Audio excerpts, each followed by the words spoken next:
Assalamualaikum warahmatullahi wabarakatuh. Perkenalkan, nama saya Abelia Syarani dari kelas 12 IPS 1 SMA 1 Rajang Lebong. Di sini saya akan menjelaskan bagaimana cara posting buku besar di dalam perusahaan dagang.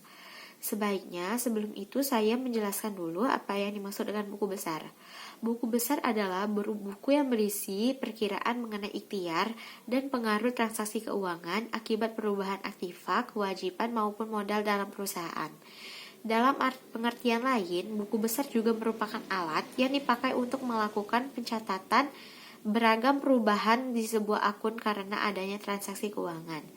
Pada sebuah perusahaan, tentu saja jumlah perkiraan buku besar yang dibutuhkan itu berbeda-beda.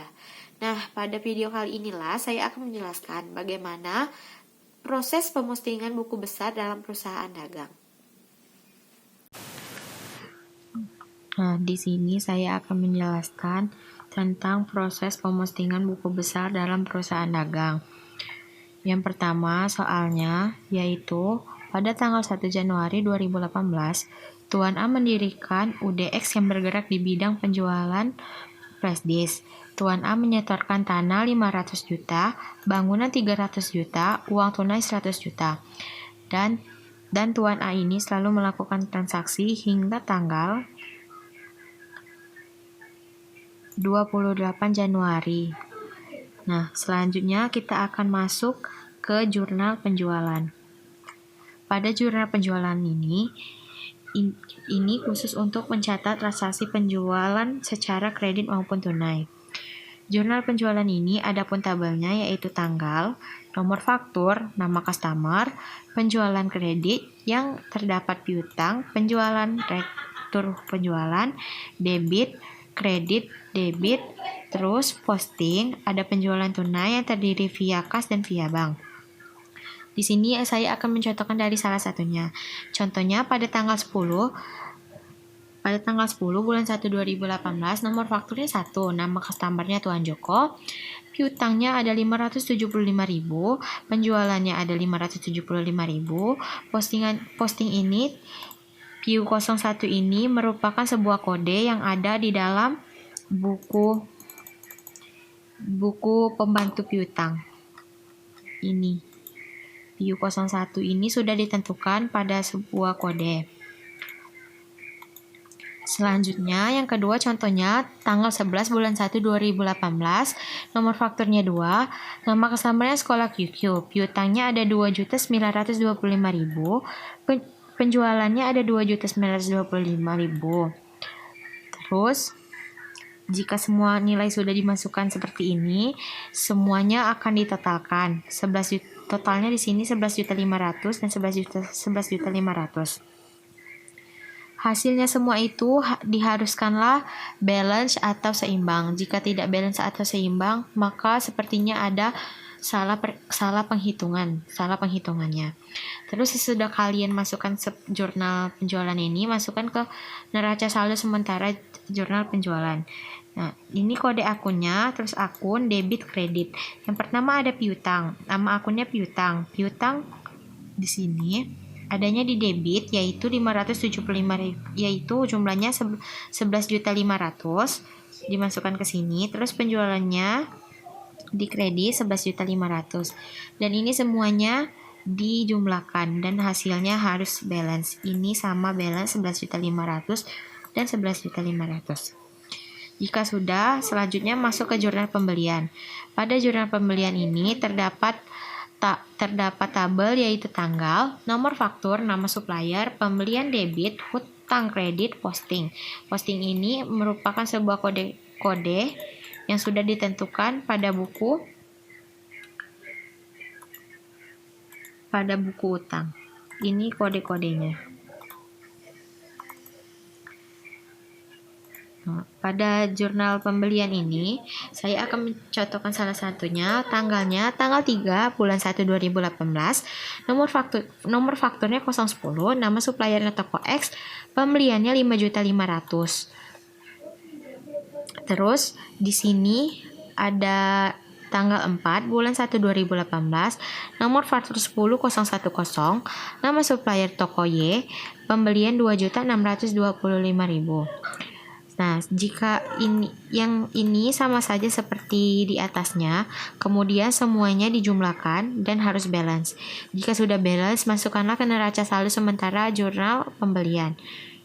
Akun pembelian ini jumlahnya 9.790.000. Ini hutang dagang, ini jumlahnya masukkan 9.790.000 dan dijumlahkan sehingga hasilnya bisa balance. Selanjutnya saya akan menjelaskan jurnal kas masuk. Jurnal kas masuk ini ada pula tabelnya, yaitu tanggal, nomor faktur, keterangan, kas masuk debit, penjualan tunai K, piutang kredit, posting, buku besar debit, kredit, dan posting. Nah, di sini saya akan menjelaskan salah satu contohnya. Contohnya pada tanggal 20 bulan 1 2018, nomor fakturnya 2, keterangannya sekolah QQ, kas masuknya 2.632.500. Nah, setelah ini yang kedua yaitu tanggal 27 bulan 1 2018, nomor fakturnya 3, keterangannya Tuan Budi, kas masuknya 1.500.000. Nah, terus penjualan tunainya dimasukkan ke sini jadi 1.500.000. Nah, sehingga semuanya harus dijumlahkan dan ini jumlahnya 4.132.500. Nah, terus dimasukkan ke neraca saldo sementara. Yang pertama kas masuk jumlahnya ini 4.132.500. Terus piutang 2.632.500. Terus penjualan 1.500.000. Nah, selanjutnya yaitu jurnal kas keluar. Jurnal kas keluar ini ada pun tabelnya, yaitu tanggal, nomor faktur, keterangan, kas keluar kredit, pembelian tunai debit, hutang dagang debit, posting, buku besar debit, kredit, dan posting.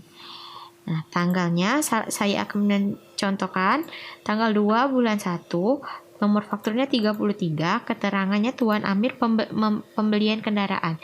Ini tanggal dan keterangannya ini sudah tertera pada soal ini.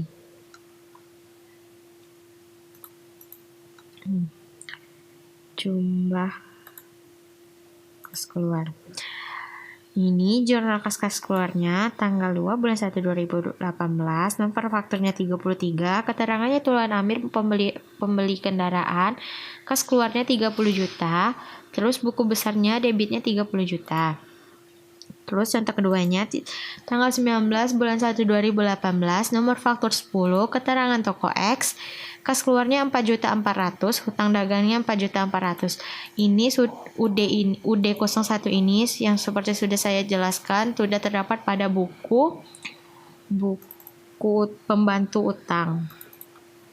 Nah, dan ini selanjutnya sama saja seperti nomor-nomor yang di atas, tinggal memasukkan nilai-nilainya yang sesuai dengan soal.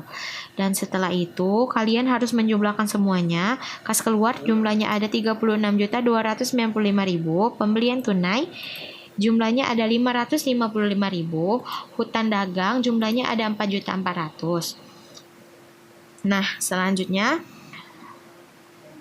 tinggal dimasukkan ke neraca saldo sementara jurnal kas. Sebelumnya ini sudah ada contohnya, tetapi belum dimasukkan ke neraca saldo sementara. Jumlahnya itu tetap harus balance atau seimbang. Ini balance 36.305.000 dan kreditnya juga 36.305.000. Nah, terus neraca saldo sementaranya dimasukkan. Yang pertama akun kas keluar, jumlahnya di kredit 36.295.000. Terus pembelian tunai di debit 555.000 dan selanjutnya, dan angka-angka ini yang di tabel oranye dimasukkan ke sini semua sesuai dengan kode-kode kredit, debit. Semuanya dimasukkan dan dijumlahkan. Nah, totalnya 36.305.000. Ini semua hasilnya haruslah balance. Selanjutnya adalah jurnal gabungan umum. Jurnal gabungan umum ini terdapat terdapat transaksi tanah, bangunan, kas, modal, hutang, kreditur pembelian, kreditur penjualan, piutang, beban penyusutan gedung, akumulasi penyusutan kendaraan, akumulasi penyusutan gedung. Contohnya pada tanggal 1 bulan 1 2018, keterangan transaksinya tanah, debitnya 500 juta. Nah, dan selanjutnya hingga ini semua bisa dijumlahkan jadi 902.955.000. Ini hasilnya balance. Terus harus dimasukkan neraca saldo, yaitu tanah sesuai dengan ini tadi, bangunan 300 juta, kas masuk 100 juta, modal 900 juta, dan semuanya dimasukkan, ditotalkan, dan hasilnya itu harus balance. Nah, selanjutnya jika sudah kita membuat jurnal gabungan, jurnal kas keluar, jurnal kas masuk, kita akan membuat di buku besar.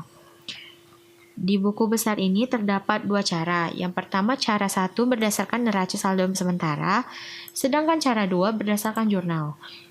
Nah, di sini saya akan menjelaskan cara 1. Cara 1, kas. Kas ini didapatkan dari jurnal penjualan.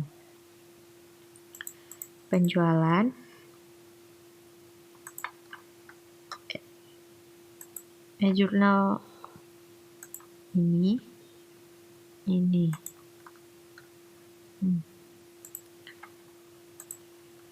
Nah, ini tanggal 31 ke tanggal 31 bulan 1 2018, referensinya jurnal kas masuk. Di sini jurnal kas masuk 4.132.000 di sini. Ini dia. Terus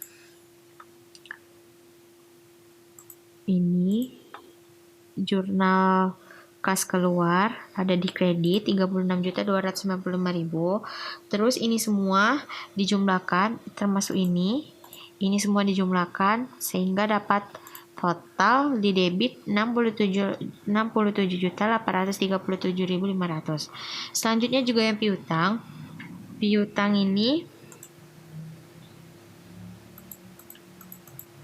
nah dalam piutang ini terdapat debit 11.500.000, kredit 292.500.000, dan 2.632.500.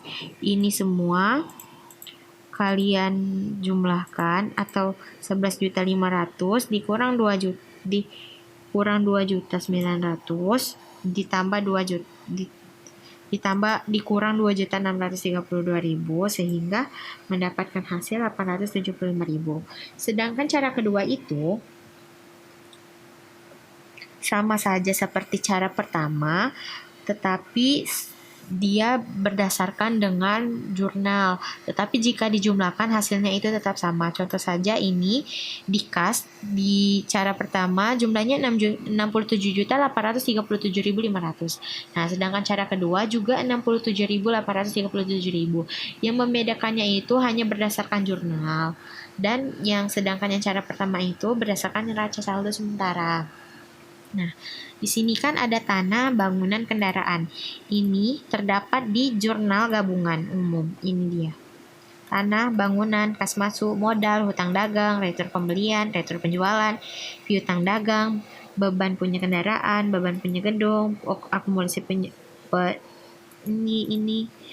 Nah, ini semua ada di buku besar dan angka-angkanya dimasukkan semua. Ini tanah ada 500 juta, ada di debit 500 juta jumlahnya. Ini juga bangunan jumlahnya 300 juta. Terus kendaraan juga 700 juta pada debit. Dan akumulasi penyusutan gedung atau bangunan saldonya ada di kredit 1.250.000. Dan sampai selanjutnya. Nih, yang kuning-kuning inilah hasil saldo dari semua neracanya. Nilai-nilai yang telah ditandai kuning inilah yang akan kalian gunakan pada kolom selanjutnya. Nah, pada kolom selanjutnya ini ada neraca saldo plus laporan keuangan. Kode akunnya yang pertama kas. Contohnya pada buku besar tadi ada kas, yaitu jumlahnya di debit ada 67.837.500. Nah, di neraca saldo ini kita tulis di kasnya di debit 67.837.500. Nah, selanjutnya ada piutang. Di piutang ini jumlahnya ada di debit yaitu 8.575.000. Nah, terus dimasukkan di neraca saldo 8.575.000. Ini semuanya dimasukkan dan dijumlahkan. Semuanya ini dimasukkan. Terus semua debit ini dijumlahkan 67.837.500 ditambah 8.575.000 ditambah 500 juta ditambah 300 juta ditambah 30 juta ditambah 1 juta dan seterusnya akan menghasilkan ini 919.962.500 rupiah. Ini guys, ini jumlahnya. Dan ini juga di kreditnya juga harus dijumlahkan sehingga dapatlah ini. Nah, ini hasilnya semua balance. Jika tidak balance, pasti ada kesalahan dalam penghitungan. Sekian dari saya. Wassalamualaikum warahmatullahi wabarakatuh. Itulah video penjelasan dari saya tentang proses pemostingan buku besar di dalam sebuah perusahaan. Saya harap teman-teman bisa memahami. Terima kasih. Wassalamualaikum warahmatullahi wabarakatuh.